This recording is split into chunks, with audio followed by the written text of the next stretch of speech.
Ever wonder what it would be like if you were to have a German rocket panzer?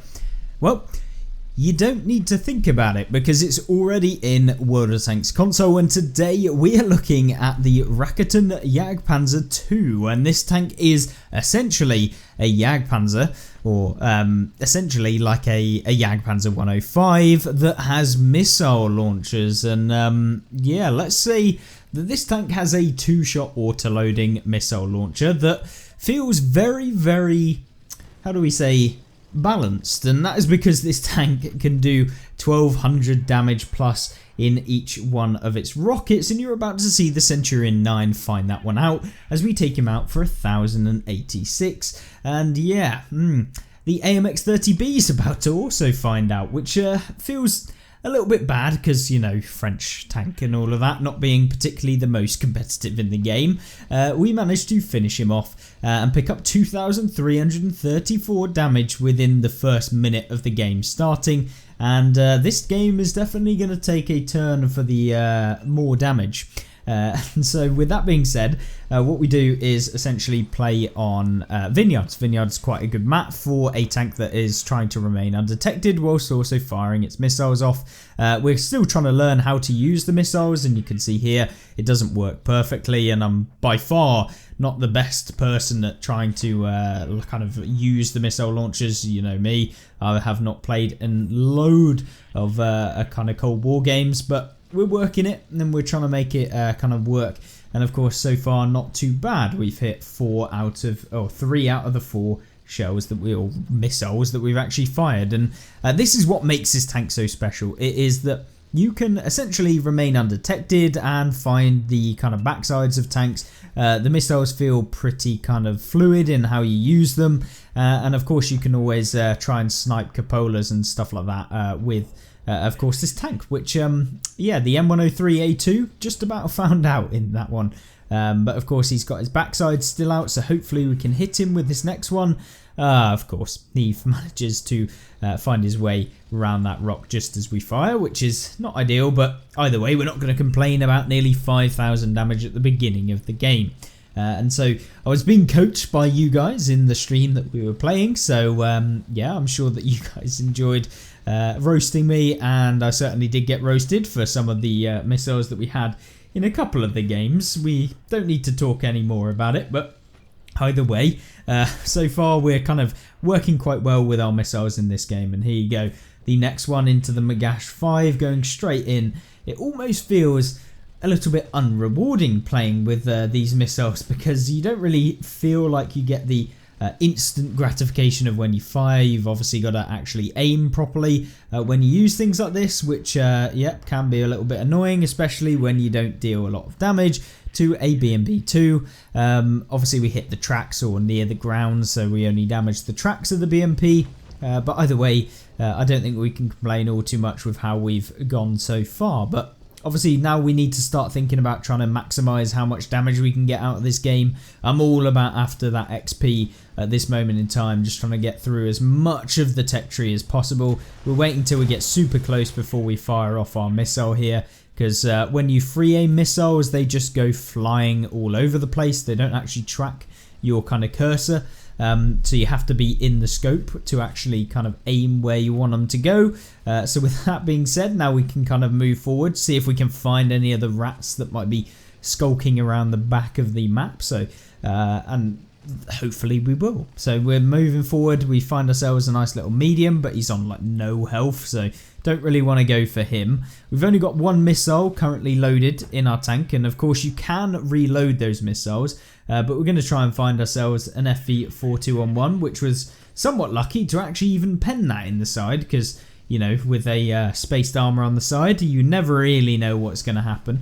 But we're just going to YOLO in now, see if we can get any of the last bits of damage. We have 100% won this game. We'd have to do something absolutely atrocious to end up losing it. And yeah, overall, I've been really enjoying, like I said, with the previous tank that we've looked at, the Jagdpanzer 4.5, which I highly recommend you go and check out. It feels very much like a World War II tank that you play in Cold War. This one's the first of the Era 2 tanks that you get with these new German tanks that have come into the game. and it's kind of been a bit of a fresh air for me. I've really enjoyed trying out some of these tanks, even if I'm not the best at using missiles. Yes, I know we missed 2 missiles on that guy, but yeah, we could have been up near 8,000 as opposed to the 7,200 that we did, but I'm not going to complain all too much. 7,300 damage. We made 100k silver as well. Remember, this is a tech tree tank, not a premium. And yeah, 1,440 assistance, getting us all that closer to the next vehicle in the line. So yeah, not bad at all. And hopefully you've been enjoying these sorts of videos where we kind of experiment with some of the other vehicles, and we can jump into the next gameplay here to see exactly what this tank can do when you aren't fully upgraded. So that gameplay is of course on Erlenberg.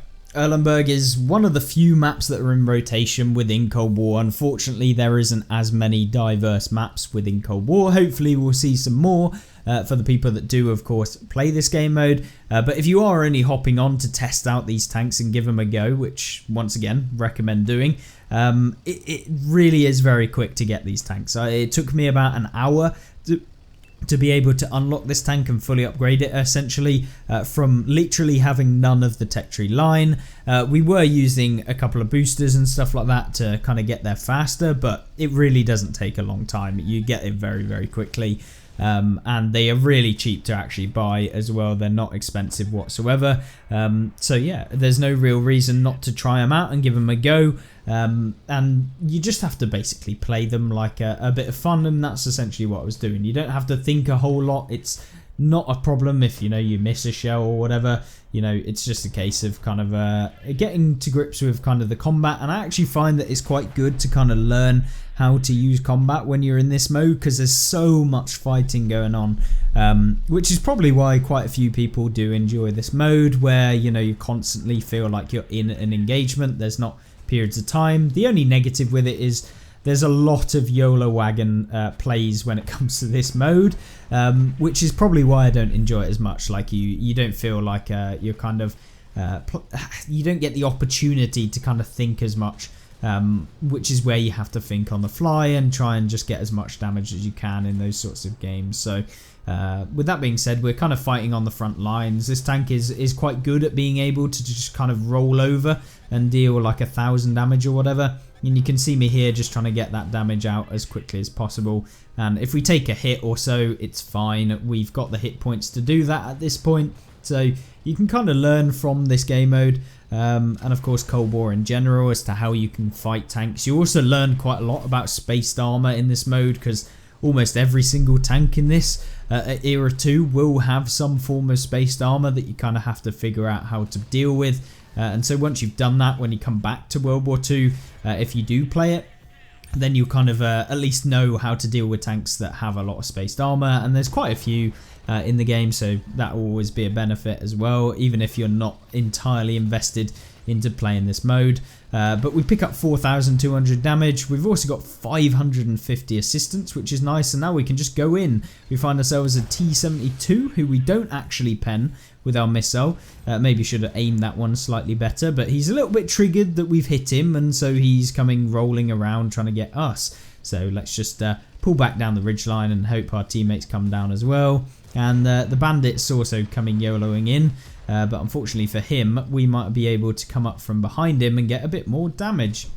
So we're using the reverse speed, not a difference, as I said earlier. From doing that, we managed to launch one using the free aim. At super close ranges, you can free aim like that, but you don't want to from long range, because the missile, like I said, will just go veer off to one side or whatever, and you don't hit. I learnt that from the hard way, much to your guys' enjoyment, I expect, when I was just missing shells when I was in the free aim, wondering where they were going. But with that being said, we picked up 6.1k combined, which, as I said again, you're going to make profit if you have a game like this. And for the most part, you're still going to make profit in almost every single one of these sorts of tanks, because you're using the main ammunition. There is no premium with this ammunition, so you are just using whatever the tank has. And so with that being said, we can kind of go in, get a bit more damage now. Our game is basically over. There is no way that the enemy team are going to be able to come away with anything.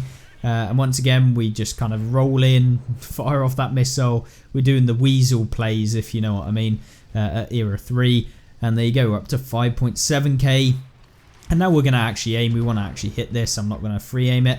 And there you go, an extra 6.8k into this game. And yeah, 3 enemies taken out, not bad at all. 8 missiles actually fired and hit. And so, yeah, a pretty decent result by far, and 1500 base XP as well, putting us up there with some nice silver too to go alongside it. So, yeah, hopefully you guys enjoyed having a look at what this tank has to offer. Super quick video, just a condensed version of what we usually do with these tanks, but I really wanted to showcase it. It was a ton of fun. And sometimes you have to take your foot off the pedal sometimes and just enjoy the game for what it is. And this tank and the previous tanks in this tech tree really do feel like that. If you want to have a look at the previous tank and you haven't already, I've got a video on the channel already, so you'll see that.